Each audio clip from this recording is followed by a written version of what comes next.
I can't believe you don't even remember me. Gemma's jaw dropped. Wait, you slept with the contractor? 14 years ago? That's right around when Leo was. Gemma, keep it professional. I understand, Dante said, his eyes lingering just a second too long. I'll see you Monday, all of you. As he walked out, Gemma fanned herself. Honey, that is the kind of man you make a fool of yourself for. How does she not remember him? He looks like he was carved out of granite. She remembers, Clarice whispered. She called me last night. She said she was wild in college, but this is a complication Max does not need to hear about. Not lately, Gemma added. Max and Andy are like World War III. Especially with that Sasha Moretti claim. People say she's got a kid with Max. Andy burned up his car and his clothes last week, and now she's hiring her college hookup to build her a new salon? This is better than my soap operas. Andy walked back into the room, her eyes narrowed. I told Max I trust him. But I'm going to Sasha's house. I'm putting this to bed today. And Gemma, if you mention Dante's name to Max, I will wax your eyebrows off while you sleep. Chapter 3. The broadcast and the breakdown. At the C-Sports studio, Max was trying to focus on his teleprompter. Beside him sat Bennett, his co-anchor, who was currently distracted by a small, fluffy poodle sitting in his lap. The crowd favorite continues to be Davis, Bennett said into the camera. Because he's the underdog. And doesn't everyone love the underdog? In your case, Max, the poodle. And we're clear, the producer shouted. A poodle, Bennett? Really? Max asked, rubbing his temples. You're a 6'4" guy, walking a toy poodle. It's a bad look. She's a refined creature, Max. Bennett defended. Kiki, Max's ex-girlfriend who seemed to have a permanent residence in their office, walked in carrying a bag of takeout. I brought you lunch, Bennett. And Max, I brought you some too. I know Andy isn't exactly domestic lately. Don't say a word, Max warned. I'm not saying anything, Bennett said, holding up his hands. Todd, the young and overly eager studio assistant, piped up from the corner. It's messed up, Max. Kiki's your ex, and she's here all the time flaunting it in your face. It's hard. Todd, go get the mail. Max snapped. He has a point, Max said to Bennett once Todd left.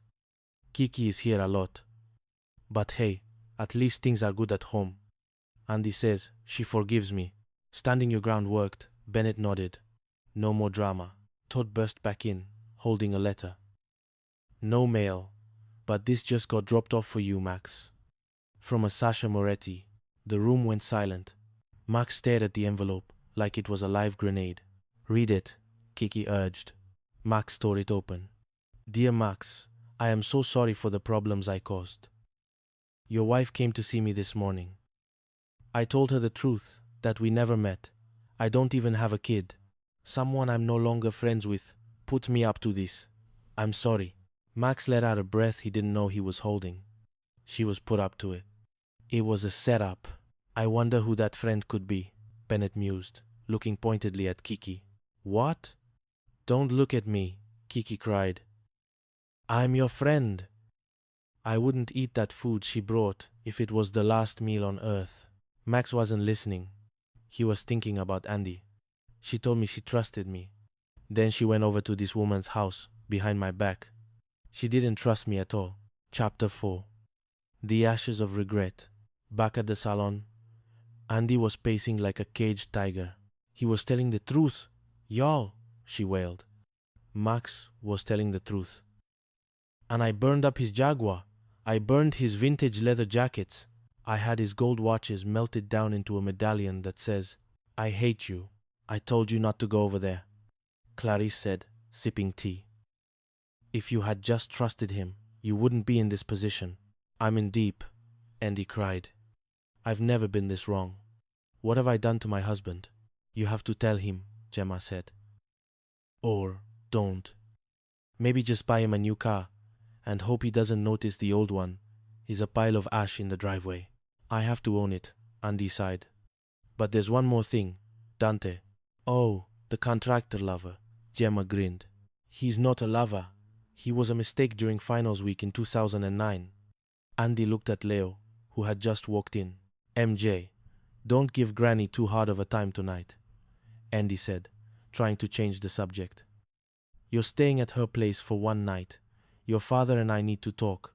Is Solomon's soul gonna be in those talks? Leo asked, a cheeky grin on his face.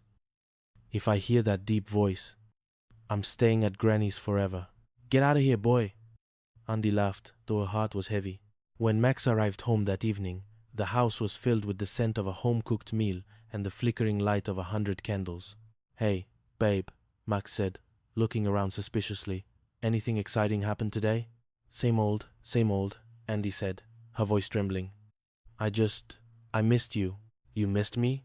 Max, I'm so sorry. Andy suddenly burst into tears, throwing herself at him. I'm sorry I didn't believe you. I'm sorry I burned your car. I'm sorry about the clothes. I'll never touch your stuff again, I promise. Max held her, a slow, devious smile spreading across his face. He had the letter in his pocket. He knew she knew. And now, it was time for a little payback. Baby, it's me who should be sorry, Max said, his voice dropping an octave. Now, you promise you won't get mad? I promise. I'll never fly off the handle again, okay? Because I lied? I did sleep with her, and that's my baby. The DNA test came back today. We need to figure out how to deal with this. Andy froze. Her eyes went wide. The tears dried instantly. Whoa, whoa, whoa, she screamed, pushing him off. Have you lost your damn mind? You think you're gonna come into this house and tell me that? I don't care what I just said. I'll burn the whole house down with you in it. Max started howling with laughter. Andy stopped, her chest heaving. She looked at the letter, then at Max's laughing face. She tackled him onto the sofa, half laughing, half punching his arm. I hate you. I hate you so much. I love you too, crazy woman, Max gasped. Chapter 5. The Paternity Panic. The following week, the salon renovation was almost complete. Dante was installing a decorative column when Leo came by to see his mom. Hey man, Dante said, looking at Leo. You okay? You're breathing a little heavy. I have asthma, Leo said. Trouble breathing sometimes. Me too, Dante said, pausing his work. I used to be that way. Grew out of it around 13. My mother was so worried. I also had poor circulation in my left leg. Andy, who was standing nearby, felt the world tilt. Leo had that too, she whispered. He outgrew it last year. Dante looked at Leo, then at Andy. How old are you, kid? 13, Leo said. Dante's eyes widened. 13. You look a lot like my brother. Andy grabbed Gemma and dragged her into the back room. Gemma, I'm going to throw up. Leo looks just like Dante's mother. They have the same asthma, the same circulation issues, and the timeline. I was drunk that night in college. We were wild. Oh Lord, Gemma whispered. Tell me Leo is Max's son. I don't know, Andy cried. I need a DNA sample. I need to know before Dante figures it out. I got you, Gemma said, reaching into her purse and pulling out a handful of sterile swabs. Why do you have DNA swabs in your purse, Gemma? Leftovers from a messy child support case I was following.